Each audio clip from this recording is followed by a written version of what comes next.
Well, Jair, right in front, right here. I know you want the undisputed belt, and that's the interim belt right there in front of you. But I guess what are the emotions now that you are another Mexican champion up there on stage?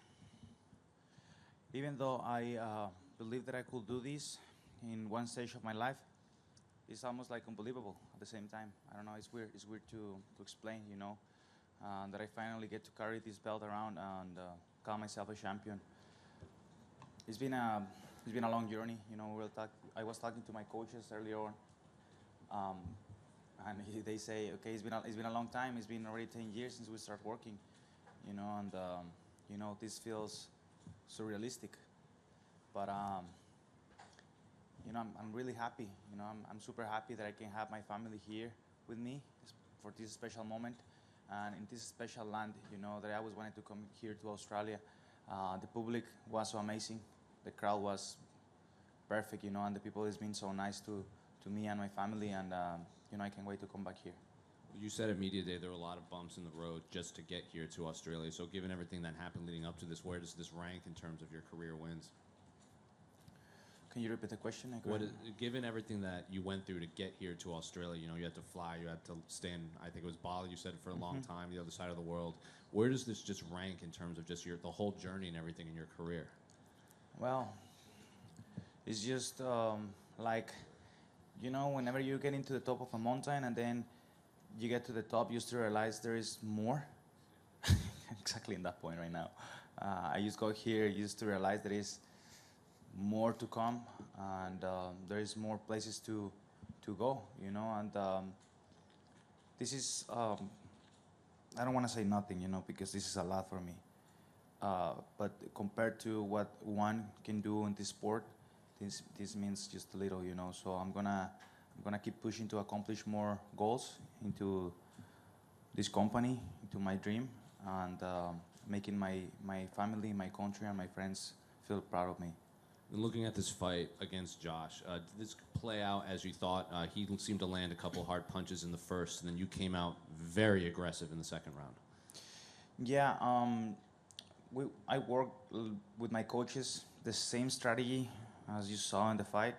I worked with my training partners. We knew he was going to come hard. We knew he was going to move around and then try and sit down and land those hard punches. We talk about it in the interviews. He's so explosive. He's aggressive and quick. I couldn't see that punch, coming towards me, and all of a sudden I was out for a second, And in the second round, it wasn't the first round when I hit him with the liver kick, and I saw him kind of like slowly start like slowing down. I could see him like kind of struggling to the fight. I could land a couple good punches. He had a good cut in his face, and I was like, okay, just be relaxed and you'll get it. Don't get desperate. And then he landed that good punch, and coming out in that second round, I was saying to myself, you stay positive. You will get it. Don't get desperate, and everything is gonna be there. You just believe in yourself, and I could get the W. We saw your coach Izzy Martinez cage side after you got the belt, and he has long been saying that you're going to get the UFC championship at some point. So what was it like to finally go back there and see him with that championship? I told him, hey, bro, it's been a long time, right? It should took me less time than this. It's like, no, everything is a journey. Everything is a journey, And if you're in this point in your career right now, it's because he had to be like that. So, for everybody it's different. For me, it was this way. And, also Coach Mike and Coach Izzy, they've been putting a lot of work into this, and many, many other people there are not here. They've been putting a lot of effort and work into making me who I am right now as an athlete and as a person. And I can thank all the people enough for all those days of hard work. Then finally, I have to ask about Alex Volkanovski's performance in the main event. It was obviously a very close fight. He says he wants to drop back down, unify the belts. At what point do you start, looking at that fight down the road and breaking down how to match up with Alex? Yeah, I was looking at the fight. I couldn't really see that much of the fight. It was how it was going in between Islam and him, but it was a pretty good fight. As I could see, it's a pretty close fight. Talking about his fight against me, I think he's quick. I think he's explosive and he has a pretty good wrestling and jiu-jitsu defense. So I think the fight in between him and I will like stay standing up. So it will be like more of a striking fight. And everything comes down to who does it better in the day, who does a better strategy, and who's able to maintain the strategy if it's working, and able to adjust if it's not working. And I can see much about anything. It's just a matter of who does it better that day.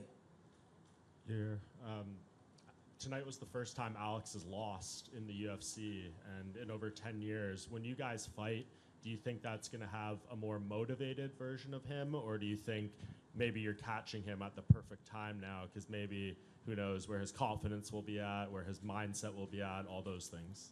Bro, he's fighting for the 155-pound division against Islam Makhachev. He's not fighting like a nobody. Islam is tough. It's really tough. We have seen the Russian guys fighting in this company. They're super tough. And, he was able to go in there, not only 5 rounds, but demonstrate that he's capable of also winning, because the fight was pretty close. It was 3 rounds to 2. So I think he did a pretty good job. I just think the fight between him and I will be as it has to be. He will be there 100%. I don't see why not. And I'll be there 100% as well. So you guys will have a pretty good fight. Do you think you'll have to come back here and do the unifier here? Or we had Dave Shaw, the UFC executive, up there. I asked him about maybe doing it in Mexico, and he didn't dismiss it. So would that be your perfect world? Yeah, that would be perfect. I talked to Alexander Volkanovski in the past in Dallas. No, not that much with them, but with his manager. He asked me, "Will you be able to go to Australia? Will you go to Australia?" I was like, "Yeah, why not? Yeah, of course I'll go." So I stick to my word, and I came here, won the interim title, and now I want to ask the UFC to take this belt, this championship fight, to Mexico City in September, whenever they open the UFC Performance Institute, so we can do it there.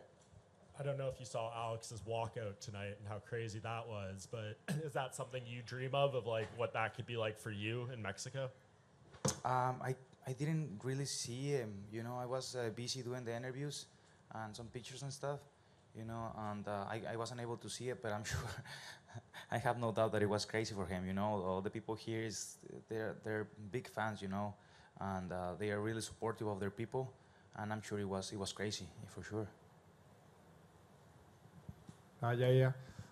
You've had some bumps in the road on this journey, the losses to Edgar, Holloway. Was there any point that you thought like you might not get to this crowning moment that you're at now? Yeah, those are the moments that I thought the most, and those are like the demons that I talk in the interviews that you have to fight every single day of your life. The what ifs. What if I can't?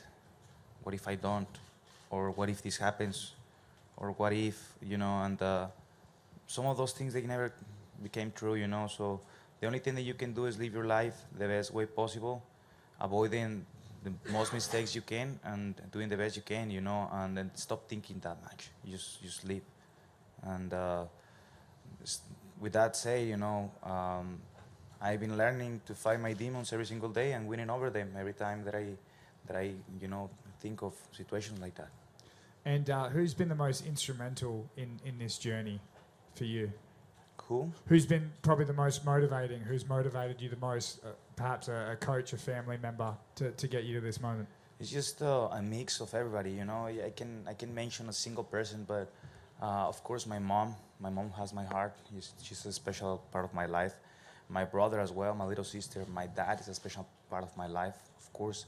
But those 2 guys back there looking at me right now, my coaches, they've been there for me regardless of my craziness, of what I decide to do. They've been there for me for many years and putting a lot of trust and effort into this to become true. And I can thank them enough because they have seen me in my worst, they have seen me in my best, and they know me. They know me like no many other people knows me, and have them here right now is amazing. I can thank my management team enough. I can thank my friend Marco enough for helping me out to get here, and it's just a mix of everybody. All my people back there at home.